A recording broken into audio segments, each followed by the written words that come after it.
Hi అండి, welcome to my channel Sam kitchen. ఈరోజు recipe చిక్కుడుగాయ వేపుడు. చిక్కుడుగాయ టమాటా వేసి ఎప్పుడు వండుకుంటాము. సో ఒకసారి వెరైటీగా వెల్లుల్లి కొబ్బరి కారంతో చిక్కుడుగాయ ఫ్రై చాలా రుచిగా ఉంటుంది. ఇలా ఒకసారి ట్రై చేయండి. అయితే ముందుగా చిక్కుడుగాయలను ఇలా చిన్న చిన్న ముక్కలుగా కట్ చేసుకొని కడిగి వేరొక గిన్నెలోకి తీసుకొని ఇలా కొన్ని వాటర్ పోసి ఉడికించుకోవాలి. ఇలా ఒక 10 నిమిషాలు ఉడికించుకున్న తర్వాత తీసి పక్కన పెట్టుకోవాలి. తర్వాత మిక్సీ జార్లో ఎండు కొబ్బరి ముక్కలు, వెల్లుల్లిపాయలు, ఒక 2 స్పూన్ల కారం, రుచికి సరిపడా ఉప్పును కూడా వేసుకొని మూత పెట్టి మెత్తగా ఇది పొడి చేసుకోవాలి.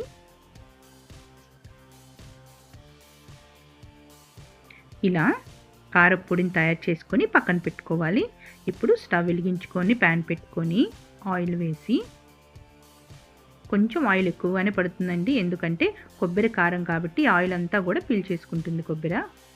సో ఇప్పుడు ఆయిల్ వేడిన తర్వాత ఉల్లిపాయ, కరివేపాకు వేసి వేయించుకోవాలి. కొంచెం పసుపు వేసి కలిపి ఉల్లిపాయ కలర్ మారేంత వరకు కొంచెం వేయించుకొని ఉడికించుకున్న ఇప్పుడు చిక్కుడుగాయ ముక్కలు వేసుకోవాలి.